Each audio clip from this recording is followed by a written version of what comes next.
countdown begins. Every moment counts. Now, for the believer, it's not where you'll spend eternity. For the believer, it's how you'll spend eternity. The decisions you make today determine where and how you will spend eternity. You will not be judged on what you did. You will be judged in the light of what you were called to do. At the zenith hour, there's no second chance. Whatever we do in this zero time determines how we're going to spend eternity. Life is but a vapor. If you really want to know the truth, every one of us are going to touch people's lives if we just do what we're called to do. This 12-part series will challenge you to confront your motives, making your life count from this moment on as you face your own eternity with great confidence on Judgment Day.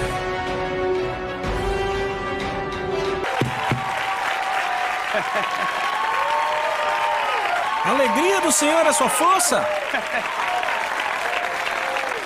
Amém. Sabe, não é maravilhoso que temos boas novas, no meio de uma sociedade completamente na escuridão? Você pode dizer amém? Sabe, por escrever esse livro eu estou tão empolgado sobre o paraíso. Eu mal posso esperar pela nossa lição sobre o paraíso. Eu escrevi esse capítulo e fiquei meditando tanto sobre isso e eu disse, mal posso esperar para chegar lá. Sabe, só a realidade disso pelas escrituras.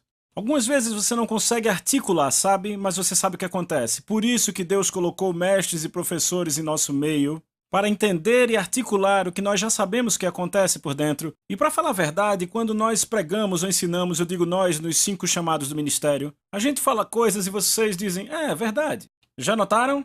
Você não conseguia dizer, mas já sabia. Por quê? Por causa do Espírito Santo em você.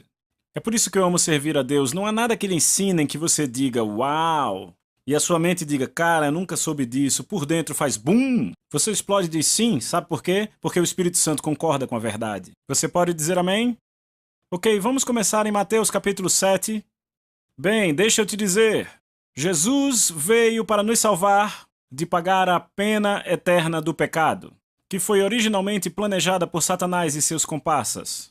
A sua vida dada por nós revela o maravilhoso amor de Deus. Você pode dizer amém para isso?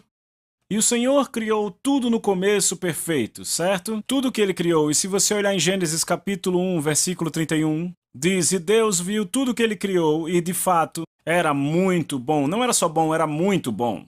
Então Ele coloca uma criação perfeita nas mãos de um homem para Ele guardá-la e mantê-la. Porque sabemos por Salmos 115:16, na versão do inglês de hoje, que diz, os céus pertencem somente a Deus, mas Ele deu a terra ao homem. Então Deus deixou a terra para o homem, e Ele disse a Adão, cuide dela e a proteja. Então Adão deveria cuidar, mas quantos sabem que Deus não queria um robô? Ou robôs no jardim? Então, sabe, Deus colocou uma árvore no meio do jardim, que era a árvore do bem e do mal, mas precisamos lembrar que havia várias árvores. E havia um comando dado a Adão, que era este. Você pode comer de qualquer árvore do jardim a não ser da árvore do conhecimento do bem e do mal. Porque no dia que comer, você vai morrer. Diga, morrer. E nós sabemos que quando ele comeu daquela árvore, quando Eva deu a ele, ele comeu da árvore, ele não morreu fisicamente, não é? Ele morreu espiritualmente. A morte física significa que você deixa de existir. A morte espiritual é que você é separado de Deus, certo? Estão acompanhando? Então, uma vez que ele pecou, e deixa eu dizer uma coisa, a maioria das vezes as pessoas vão para Eva porque ela entregou a ele. Deixa eu te dizer, ela foi enganada, ele não, por isso o pecado dele foi maior. Você percebe que ele escolheu ela ao invés de escolher Deus? Veja, você olha para Eva, Eva não estava lá quando Deus deu o comando para não comer da árvore, não é? Ela foi tirada de Adão depois que o comando foi dado. Então ela recebeu o comando de Adão e provavelmente nunca tinha visto Deus pessoalmente. Porque ela disse ao diabo, não podemos tocar nisso, nem comer nem tocar, senão morreremos. Deus não falou nada sobre tocar. Então era um conhecimento comunicado a ela, por isso ela foi facilmente enganada. Há uma diferença entre o conhecimento comunicado, que é mais fácil de enganar, e o conhecimento revelado, que não pode ser facilmente removido. Vocês estão entendendo o que eu digo? Adão tinha o conhecimento revelado e voluntariamente desobedeceu a Deus, por isso seu pecado foi grande. Então, quando Adão pecou por ele ter sido colocado acima de toda a criação, imaginem, ele sujeitou toda a criação, todo o reino animal, todos os peixes, todas as árvores, tudo à maldição. E lemos isso em Romanos, capítulo 8, versículos 20 e 21, que diz, contra a sua vontade, tudo na terra foi sujeito à maldição de Deus. Toda a criação aguarda o dia quando vai se juntar aos filhos de Deus na gloriosa liberdade da morte e perdição. Então, a natureza não foi amaldiçoada por sua escolha. Adão sujeitou não apenas a criação, mas a ele mesmo, a sua esposa e toda a sua descendência ao que era de início a maldição de Lúcifer, que é a separação de Deus, entenderam? Então agora, a Bíblia diz que Adão teve filhos à sua imagem, que significa que todo filho que ele teve, e o filho que esse teve, e o filho que o outro teve, estavam debaixo de maldição da separação de Deus. Então, Deus enviou Jesus, e descobrimos que quando uma pessoa aceita o que Jesus fez por ela no Calvário,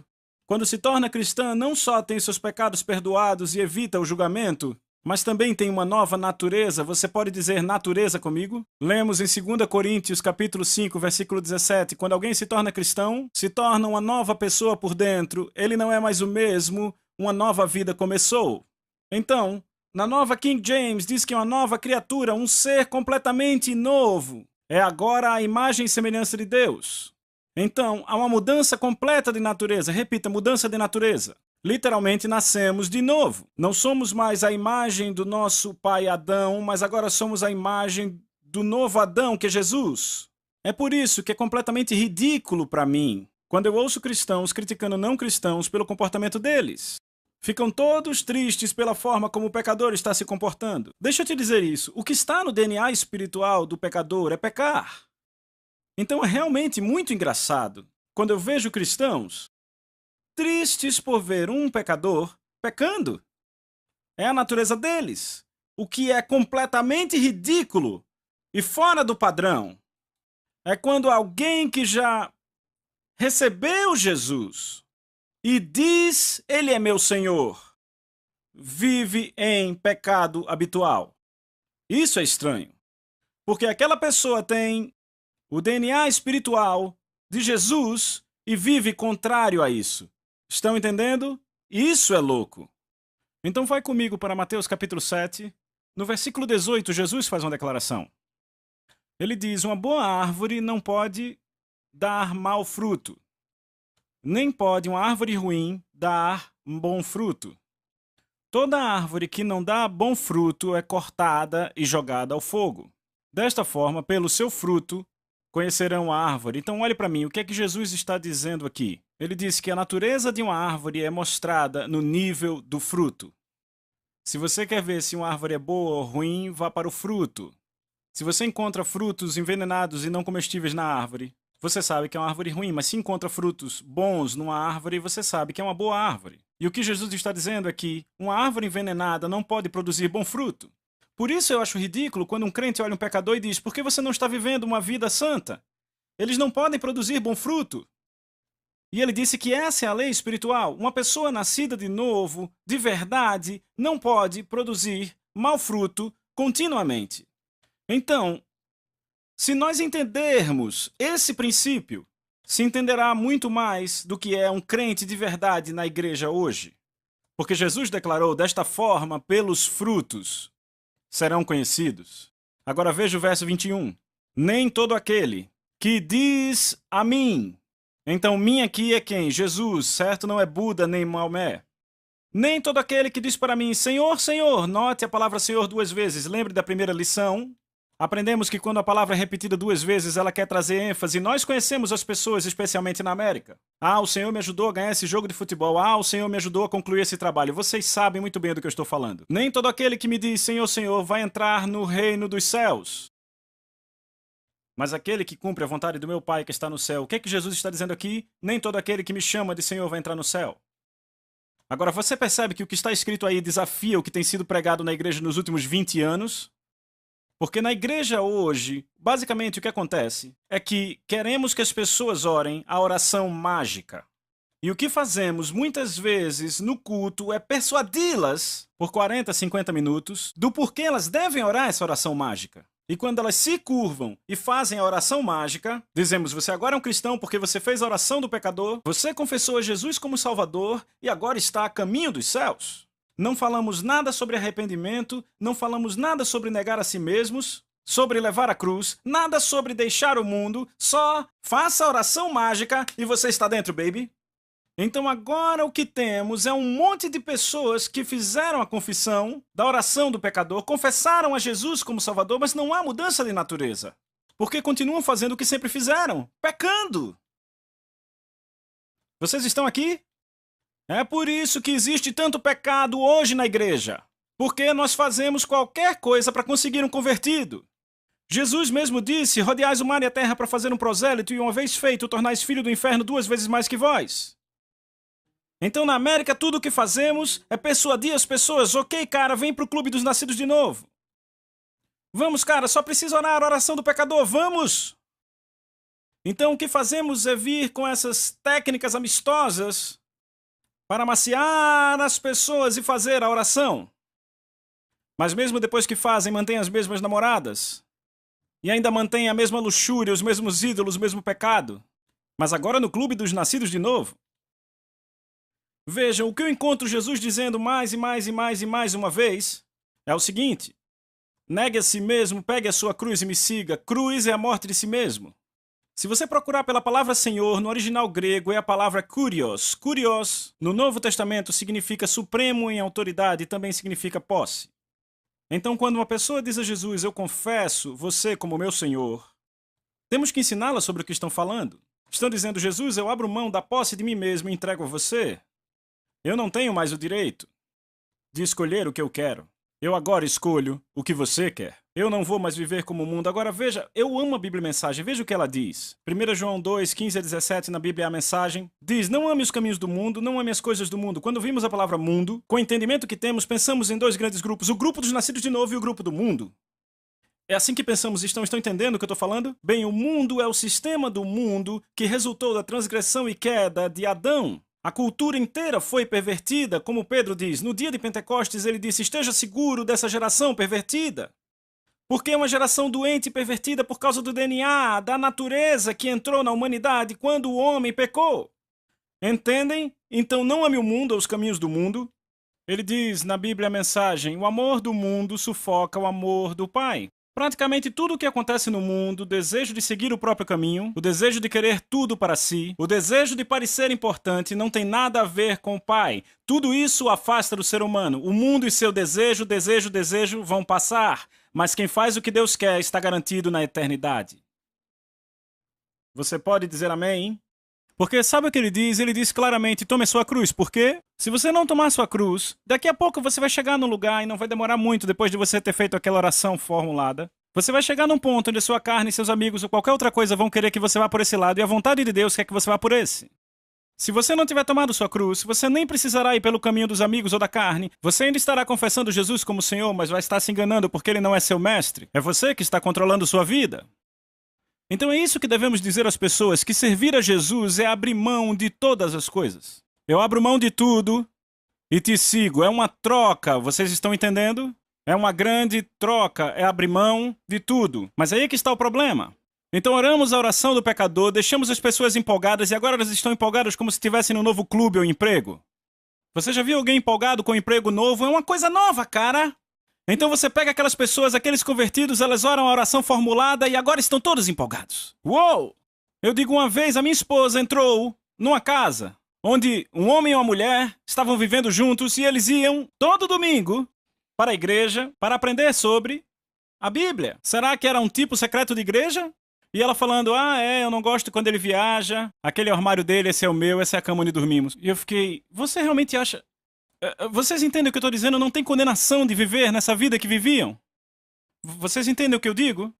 Não há mudança de natureza. Não há condenação. E ela estava falando com a minha esposa sobre a igreja, mas não havia condenação. Por quê? Porque não houve mudança de DNA. E eles nem realmente sabem, porque agora estão enganados. Eles acham que estão no clube. Eles acham que estão no reino. Mas estão, na verdade, no clube dos nascidos de novo, eu devo dizer. Vocês estão aí? Então, para conhecer o verdadeiro evangelho, você perde sua vida. Você tem que morrer. Você nunca viu Jesus dizer, ok, a única coisa que vocês têm que fazer é orar a oração do pecador e você está dentro, baby. Ele disse para todos, tome a cruz. Quer me seguir? Tome a cruz. Morra para seus desejos, seus planos, sua agenda. Perca a si mesmo e carregue a minha vontade. Quando você carregar a minha vontade, eu te dou o poder para realizar, você recebe minha natureza e seu desejo, você passa a desejar. É como se você olhar para aquela árvore, aquela figueira, Você vai dizer àquela árvore, você tem que produzir fruto. É bom. E ela simplesmente não faz, é a natureza dela. Vocês estão aqui? Então o problema é que nós temos vários ramos envenenados que oraram a oração formulada e não tiveram mudança de natureza e continuam dando frutos envenenados. Desejo, desejo, desejo. O que está no mundo? Desejo, desejo, desejo. É apenas o quê? Desejo de seguir o próprio caminho, de querer tudo para si e parecer importante. Você pega todo esse povo na igreja e eles ainda estão desejando as coisas para si mesmos, querendo parecer importante, querendo do seu próprio jeito porque a natureza não mudou. Certo? É uma troca, repita, uma troca.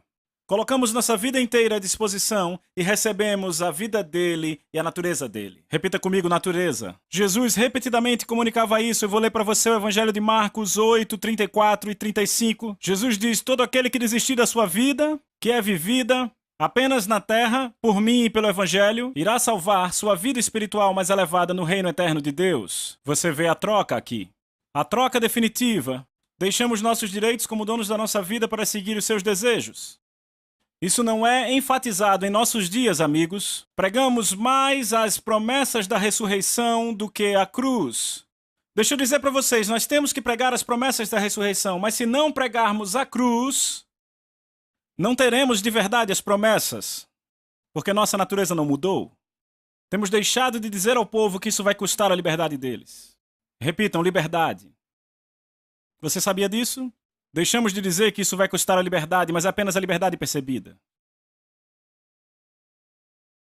Isso me lembra o filme Matrix. Meu filho mais velho, que está sentado aqui essa noite, eu acho que está lá atrás. Uma noite, ele foi num lugar que tinha na cidade chamado Cleanflix. E é uma pena que tenha fechado, mas na verdade era tipo um lugar onde você podia comprar vídeo e eles retiravam tudo que era impróprio, todo material sexual, todo palavrão, tudo que era mal, tudo. E, na verdade, eu acho que era uma organização cristã.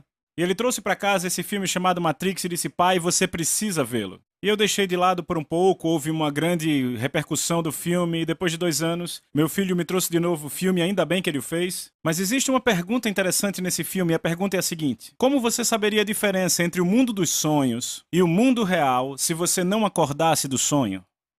E vocês devem lembrar que a Matrix era a vida no século XX, ou pelo menos parecia, porque era o mundo dos sonhos. O que era, na verdade, eu acho que era o século XXI ou XXII, porque houve uma grande guerra dos computadores contra os homens e os computadores ganharam. E os computadores perceberam que para eles existirem precisavam tirar a energia dos homens, então construíram fazendas onde os computadores tiravam a energia dos corpos dos homens para poder existir, certo? Então criaram esse programa de computador chamado Matrix. E a Matrix, você tinha, tipo, os humanos como escravos nas fazendas, e ainda assim na Matrix, porque estavam ligados na Matrix, tudo naquele mundo era normal, então parecia que estavam livres. Então o filme começa com um grupo de indivíduos que conseguiram fugir da Matrix, e agora estão realmente livres e controlam uma colônia chamada Sião, certo? E estão lutando pela sua liberdade real. E o que aquele grupo fala é, vejam, nós preferimos ser livres de verdade, e talvez sofrer um pouco, do que estar na ilusão de sermos livres quando na verdade somos escravos.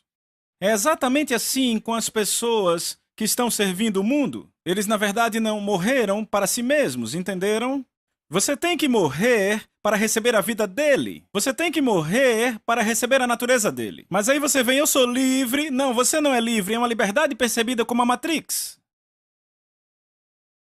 Você é escravo do pecado, você nasceu nisso. E você não vai deixar isso a não ser que consiga sair dali entregando a vida a Jesus e dizendo, eu te recebo como meu Senhor. Não apenas um assentimento mental e não só uma confissão quando você diz, oh, eu te recebo, Jesus. É quando você diz, eu sou seu. Eu sou seu servo, seu soldado desse momento para sempre. E pode ser que você seja como os caras do filme o tempo todo envolvidos naquele esforço, lutando contra os inimigos e tudo mais, mas sabe, você quer a liberdade real. Eu gosto desse filme porque existe um cara que conseguiu sair, mas ele acaba voltando. Ele diz, não tô nem aí, eu quero só comer essa comida. E eu disse, meu Deus, que imagem é essa? Que imagem é essa? Alguém renunciando completamente a Jesus. Alguém que teve a liberdade, mas disse, eu não quero, é muito difícil para mim. Jesus disse, você vai ter tribulações nesse mundo, vai ter problemas nesse mundo, você pode dizer amém? Sabe o que isso me lembra quando eu olho? É isso que temos na igreja hoje. Temos um monte de pessoas na igreja hoje que é como aquele cara assistindo o comercial da Marinha. Sabe, aliste-se na marinha. E ele vê um homem sentado no navio, de frente para um belo porto, com todos aqueles rapazes sorridentes com ele.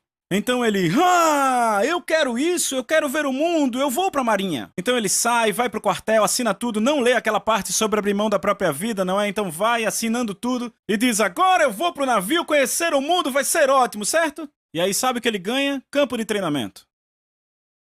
Agora ele não pode ficar acordado até as 10 horas da manhã e sabe... o sinal toca cedo às 5:30 da manhã e ele não pode mais deixar o cabelo grande, tem que se barbear, ele vai ter que limpar banheiros, ele vai ter que limpar barracas. E aquilo continua por 6 semanas, mas ele tá lá, cara, um dia eu vou pro navio com os meus amigos, vou conhecer o mundo. Então de repente acaba o treinamento básico e ele é mandado pro navio e começa a fazer a mesma coisa lá, limpar banheiros. E tem pouco tempo livre e agora, diferente do treinamento, o tempo livre que ele tem é o tempo todo na água. Talvez um porto aqui, outro ali. E o que acontece? Ele começa, eu fui enganado, eu fui roubado. E aí, do nada, uma guerra começa e ele leva um tiro. E ele diz, o quê? Não me mostraram isso? Ele nunca se preocupou de perguntar ao recrutador. O que isso vai me custar? Existe um custo em seguir a Jesus e Jesus te disse para considerá-lo. E aí um monte de gente na igreja que não considerou o custo e orou a oração do Clube dos Nascidos de Novo. Então o que temos é engano em massa. Pessoas que acreditam que são crentes, mas não são. Porque ainda estão na sua própria vida e ainda amam o seu pecado e o mundo. Veja, um verdadeiro escravo é aquele que está aprisionado pelo pecado. Jesus uma vez disse, em verdade digo que todo aquele que pratica o pecado é escravo do pecado. E note que ele diz pratica, não é aquele que uma vez ou outra cai num pecado, é aquele que habitualmente pratica. É um escravo. E ele diz, um escravo não permanece para sempre na casa. Certo? Então isto nos remete à história que foi contada sobre a árvore e os frutos. Certo? Vá comigo para 2 Timóteo capítulo 3. 2 Timóteo capítulo 3. 2 Timóteo. Eu considero esta uma passagem fantástica. 2 Timóteo, capítulo 3. Versículo 1. Paulo diz, mas saibam, repitam, saibam, que nos últimos dias, são os dias em que vivemos, certo? Dias perigosos virão. Bem, a palavra perigosos aqui, no literal, é difíceis, certo? Outra tradução, a Bíblia Viva diz, será muito difícil ser cristão nos últimos dias. Bem, você pode olhar para mim? Eu olho para Paulo e olho para os nossos dias. E eu penso, tá, Paulo diz que nos meus dias vai ser difícil ser cristão. Mas espera aí. Você sabe o que aquele cara passou? Quer dizer, ele apanhou 3 vezes com uma vara. Sabia que ao apanhar com vara, eles tinham seus ossos marcados e isso doía por semanas, semanas e semanas? 5 vezes ele foi chicoteado por 39 menos 1, quer dizer, 40 vezes menos 1, 5 vezes diferentes. E para chicotear, eles amarravam no poste, eles esticavam as costas, ficavam na ponta dos dedos, eles vinham e chicoteavam na carne. 5 vezes diferentes. Ele foi apedrejado e dado como morto. Ele foi perseguido em quase toda a cidade que foi. Esse homem olha para os meus dias e diz que serão difíceis? Eu penso e digo, ok, eu perdi alguma coisa. Eu devo ter deixado passar alguma coisa, não é verdade? Então ele vem e nos diz, veja, nos últimos dias, tempos difíceis virão. Porque ele conta a razão. Porque os homens serão amantes de si mesmos. Amantes do dinheiro, presunçosos, orgulhosos, blasfemos, desobedientes aos pais, ingratos, ímpios, sem amor, irreconciliáveis, caluniadores, sem domínio próprio, cruéis, inimigos do bem, traidores, precipitados, soberbos, mais amantes dos prazeres do que amigos de Deus. Vocês conseguem ver a lista que ele tem aqui? Agora deixa eu dizer. A sociedade de Paulo tinha todos esses tipos de pessoas. Sabia que naquela sociedade eles eram amantes do prazer? Eram cruéis, eram traidores, eram pessoas desobedientes aos pais. Então por que identificar a nossa geração, dizer que vai ser difícil e listar essas coisas? Por causa do verso 5, veja o verso 5. Que diz, tendo aparência de piedade, mas negando o seu poder. Então, deixa eu ler na amplificada. Ele diz, embora eles tenham uma forma de religião ou piedade, eles negam e rejeitam e são estranhos ao poder dele. A conduta deles desmente a genuinidade da sua confissão. Ou seja, as pessoas confessam que são crentes nascidos de novo, mas têm tudo da palavra, mas amam a si mesmos, amam ao dinheiro, amam aos prazeres, mais o mundo do que a Deus, são ingratos, impiedosos, e por isso vão negar o poder. Que poder? O poder da graça que muda a nossa natureza. Veja, a verdadeira graça de Deus, o verdadeiro poder de Deus muda a nossa natureza e faz uma pessoa ingrata ser grata, uma impiedosa ser piedosa. O desobediente fica obediente, entendem? Quando alguém realmente encontra Jesus, a natureza muda. Eu tenho estado em prisões de segurança máxima. Eu tenho visto mais comportamento cristão em assassinos condenados pelo resto da vida do que vejo em muitas pessoas na igreja. Por que isso acontece? Houve uma genuína conversão na prisão. Houve uma oração do clube dos nascidos de novo com aquela pessoa naquela igreja. Então, quando Paulo fala dos últimos dias, é que haverá um engano descontrolado. E o engano é o seguinte: eu fiz aquela oração, tudo ok? Estou com Jesus, sou cristão. Mas mesmo assim, não oraram com seu coração. Não entregaram o coração. Não consideraram custo. Este é um engano. Eu levei muito tempo para fazer meus filhos entenderem. Eles iam para escolas cristãs, havia crianças fazendo sexo, usando drogas, fazendo tudo isso. Mas pai, o pai deles é diácono. Mas pai, o pai deles é pastor. Mas pai, o pai deles é isso. E eu disse, não me importa o que o pai deles é, nem o que dizem que são. Não me importa se citam a Bíblia para você, porque sabem muito a Bíblia das aulas e da igreja. Qual o fruto deles? Tive que continuar dizendo, olha o fruto. Olha o fruto, olha o fruto. O que Paulo está dizendo aqui, falando dos últimos dias, é que teremos pessoas dizendo, eu sou crente, mas se você olhar para o fruto, não são crentes, porque não tiveram uma mudança real de natureza, e são pessoas enganadas. Veja o que ele continua dizendo. Veja, capítulo 10. Paulo diz, veja, mas você, Timóteo, cuidadosamente seguiu minha doutrina, meu ensino. Repitam, ensino. Maneira de viver. Agora percebam que ele diz, seguiu minha maneira de viver, ele não diz, seguiu minha unção. Ele não diz, você seguiu meus milagres? A coisa número 1 que nos qualifica é o caráter de Jesus. Por isso que o apóstolo João disse em 1 João capítulo 2, aquele que diz que está em Jesus deve andar como ele andou. Você vê o caráter de Jesus? Sabe, vem pessoas discutir comigo dizendo, ei, eles nasceram de novo, dê uma chance a eles. Mas sabem, eu vou para estas prisões e vejo esses caras que foram salvos e eu vejo genuína humildade e piedade. Eu vejo pessoas que eu conheço que se salvaram. Por exemplo, a minha esposa. Eu me orgulho de ter levado minha esposa a Jesus. A minha esposa, eu tô falando, eu posso mostrar uma foto de uma semana antes dela ser salva e uma foto de um mês depois dela ter sido salva. Vocês não a reconheceriam. Houve uma mudança completamente total naquela mulher. Eu não disse que ela tinha que parar de beber, ela era quase uma alcoólatra, o pai dela é alcoólatra até hoje. Ela teve uma vida inteira de alcoolismo. Eu não tive que dizer pare de beber, ela simplesmente deixou. Quando o velho eu a deixou, o DNA mudou. Eu tenho muitos amigos que me dizem, ei, sabe, John? Eu era assim, eu falava palavrão como marinheiro antes de ser salvo, e uma vez que fui salvo, isso parou. Eu não precisei mais nem fazer esforço. Por quê? Mudou o DNA, uma mudança de DNA espiritual. Certo? Paulo diz a Timóteo, mas você seguiu cuidadosamente minha doutrina, maneira de vida, propósito, fé, longanimidade, amor e perseverança. Minhas perseguições, veja o que ele está usando para se qualificar aqui. Não são os milagres ou ministério. O que é? É o fruto do Espírito, certo? É o caráter de Deus, estão vendo? Perseguições que ocorreram comigo em Antioquia, Icônio e Listra. Quantas perseguições eu suportei e de todas elas o Senhor me livrou. Sim, todos que desejam viver piedosamente em Cristo Jesus vão sofrer perseguição. É uma promessa. Eu te digo que uma das grandes evidências de que você está servindo a Jesus é ser perseguido. Se não estiver sendo perseguido, tem que se fazer algumas perguntas. Porque Jesus disse, quando o mundo te odiar, ele não disse se o mundo te odiar, mas quando o mundo te odiar, saiba que ele também me odiou. Não quer dizer que as pessoas não querem ficar perto de você, as pessoas queriam ficar perto de Jesus. O que o mundo despreza é a quem você segue, a quem você se entrega, em quem você se espelha e como sua vida é vivida. Quando você vive num padrão mais alto, e de repente a sua santidade começa o quê? Começa a condená-los. Então veja o que ele diz no verso 13, mas os homens maus e os impostores, os homens maus são aqueles pecadores, por assim dizer, padrão. Mas note que ele diz impostor. O que é um impostor? Alguém sabe o que é um impostor?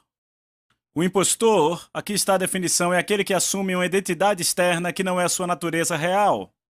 Estas são as pessoas mais perigosas. O impostor é aquele que diz que nasceu de novo, mas continua vivendo por si mesmo. Isso descreve perfeitamente enganado na nossa alegoria de Afabel. Ele agia bem na escola, dizia que era seguidor de Jalen, mas na verdade ele deu mais ênfase a essa suposta vida do que a uma vida que revelasse sua lealdade. Ele enganou as pessoas com sua mensagem. E você pergunta, sua mensagem? Enganar com sua mensagem? Mas ele não era professor. Ah, mas ele tinha uma mensagem. Vai para Judas. O livro de Judas fica logo antes de Apocalipse. Ele certamente tinha uma mensagem. O livro de Judas. Abra lá, por favor. Diga amém se você está aí. No livro de Judas, eu quero ler o versículo 3. Amados, por ser muito diligente ao escrever para vocês a respeito da nossa salvação em comum, eu achei necessário escrever a vocês exortando-os a batalhar com vigor pela fé que foi de uma vez por todas entregue aos santos. Agora olhe para mim, por favor. Judas disse, eu quero escrever e falar de coisas maravilhosas sobre a nossa salvação. É disso que eu quero falar, sobre o céu, bênçãos, Deus, a provisão de Deus, a prosperidade que Ele dá para o seu povo, a saúde que Ele dá para o seu povo, tudo de bom da salvação. Ele disse, eu não consegui, tive que escrever sobre outras coisas. Havia algo mais urgente para falar. O que era? Ele diz no verso 4. Ele diz, pois alguns homens se infiltraram sem ser notados, que há muito estão marcados para esta condenação. Homens impiedosos, diga impiedosos, que tornaram a graça do nosso Deus em permissividade, ou outra versão diz licença para, é a palavra grega, aselgia. Eu vou soletrar A-S-E-L-G-E-I-A, que significa desejo incontrolado. E negaram o único Deus e Senhor e o nosso Senhor Jesus Cristo. Eu vou ler na versão do inglês de hoje. Mas algumas pessoas sem Deus entraram sem ser notadas. Repita, sem ser notadas. Entre nós, pessoas que distorcem a mensagem sobre a graça do nosso Deus para se desculpar dos seus caminhos imorais e que rejeitaram Jesus Cristo, nosso único Mestre e Senhor. Há muito tempo as Escrituras predisseram a condenação que receberão. Note que diz que eles o rejeitaram. Algo me chama a atenção no que Judas diz. Ele diz primeiro que eles chegam sem ser notados. Você acha que alguém consegue chegar na nossa igreja hoje ou na igreja daquele tempo e negar Jesus com a sua boca publicamente sem ser notado? Eu não ouvi. Não tem jeito. Não tem jeito. Não tem jeito nenhum. Então como o negaram? São pessoas ímpias. Quando se infiltraram sem ser notados e transformaram a graça de Deus num estilo de vida de excessos. Como eles negam Jesus e permanecem não notados? A resposta está em Tito, capítulo 1. Vamos lá. Tito, capítulo 1. Como essas pessoas se infiltram sem ser notadas e negam Jesus? Tito, capítulo 1, por favor. Acharam? Tito, capítulo 1. Veja o versículo 16. Diz, eles declaram conhecer a Deus. Eles dizem que conhecem Deus, mas em obras eles o negam. Então, como eles o negam? Não pelo que dizem, mas pelo que vivem. Ouçam a Nova Tradução Viva. Tais pessoas dizem que conhecem Deus, mas o negam pela forma que vivem. Como isso acontece? Nos ensinos sobre a graça de Deus. Porque pregamos que a graça é apenas uma cobertura, ao invés do que ela realmente é, que é uma capacitação. A graça de Deus nos capacita para viver uma vida que agrada a Deus. A graça de Deus nos dá a capacidade de manter os mandamentos de Deus no nosso coração. Então temos pregado a graça como uma cobertura. Então esses homens dos quais Judas fala, então eles se infiltram e negam a Deus pelo estilo de vida e não pelo que dizem, totalmente contrário à palavra. Mas ainda assim dizem que o conhecem. Então os métodos que eles vivem são mais marcantes porque o que você vive fala muito mais alto do que o que você fala. Vou dizer outra vez. O que você vive é uma comunicação muito mais alta do que o que você fala. As pessoas mais difíceis que eu conheci são filhos de ministros, quando o ministro prega uma coisa no púlpito e vive outra coisa totalmente diferente em casa. São as crianças mais difíceis. São completamente alheias e não querem pensar no Evangelho. Eu vi Oral Roberts, totalmente um homem de Deus. Ele se desviou por algum tempo, mas sabe o que eu trouxe de volta? Mamãe e papai viviam o que pregavam. E você vê que quando ele voltou, ele serviu a Deus de todo o coração. Na verdade, um dos astros de rock mais polêmicos hoje, um dos mais polêmicos, ele tem feito as coisas mais pervertidas. Tudo aconteceu porque seu avô era um pregador e o estilo de vida do seu avô era completamente contrário à palavra de Deus, e isso o desviou totalmente. Aquele garoto, seu avô era um pregador. Estão aqui? A graça de Deus verdadeira nos dá a habilidade de fazer o que a verdade requer de nós. Ouça o que Tiago disse. Tiago disse: a fé que não tem obras, ações e feitos de obediência para sustentá-la, por ela mesma é destituída de poder, inoperante e morta. Alguém dirá: você diz que tem fé e eu tenho boas obras? Então me mostre a sua fé alegada sem nenhuma obra, se você puder, e eu, por boas obras de obediência, te mostro minha fé. Então a evidência de que uma pessoa realmente nasceu de novo não é pelo que ela diz, é pelo que ela vive. É exatamente o que o Novo Testamento ensina. Mas o que fazemos é que colocamos mais ênfase na igreja, no que dizemos, se usamos uma camisa dizendo nasci de novo, ou se usamos um adesivo com um peixinho no nosso carro, especialmente aqueles grandes. Estamos no clube, cara. Não importa como vivemos, nós fizemos aquela oração. O que isso está criando são impostores. Impostores, se você notar o que Paulo disse, não só enganados, não só enganando outros, mas enganando a si mesmos. E diz: homens maus e impostores vão crescer mais e mais, eu vou terminar o versículo, tanto enganando quanto sendo enganados. Não estão só enganando outros com seu estilo de vida, mas estão enganando a si mesmos. Eu vou mostrar a vocês em outras aulas o que nos mantém longe desse engano. O impostor é enganado porque ele acreditou numa mentira e vive em uma mentira. Vá comigo para 1 João capítulo 2, eu vou apressar um pouco porque existem outros trechos que eu quero ler. 1 João capítulo 2, veja o versículo 3. Então por isto nós sabemos que nós o conhecemos. Como sabemos se conhecemos Jesus? Veja, se guardarmos seus mandamentos. É assim que você sabe, sua natureza foi mudada. Ei, olhem para mim! Olhem para mim! Sabe, quando eu fui salvo, quando aquele irmão na universidade me levou para o Senhor, algo mudou por dentro de mim. Eu vi tudo diferente.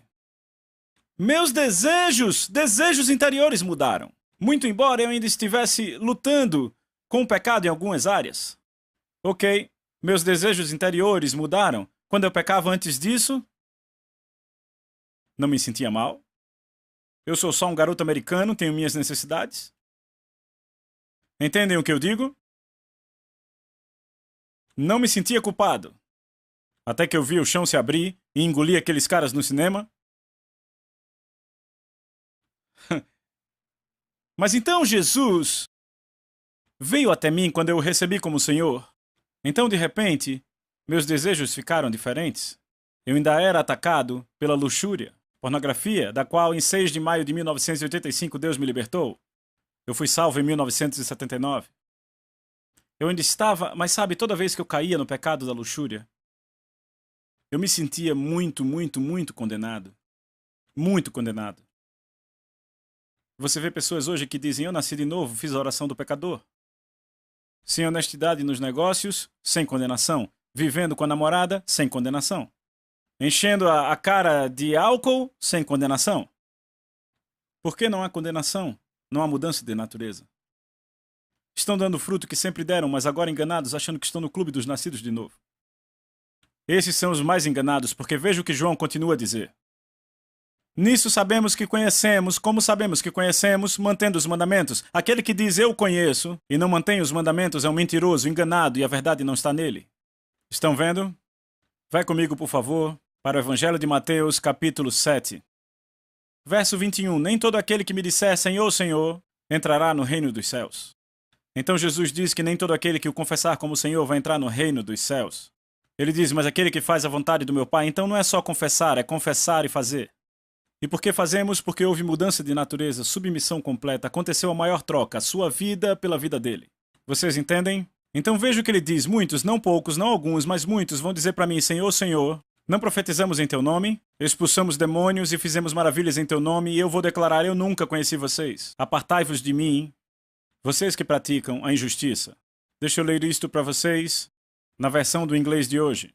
Quando o dia do julgamento chegar, repita, dia do julgamento. Muitos vão me dizer, Senhor, Senhor, em teu nome falamos a palavra de Deus. Em teu nome expulsamos muitos demônios e fizemos muitos milagres. E eu vou dizer a eles, nunca conheci vocês.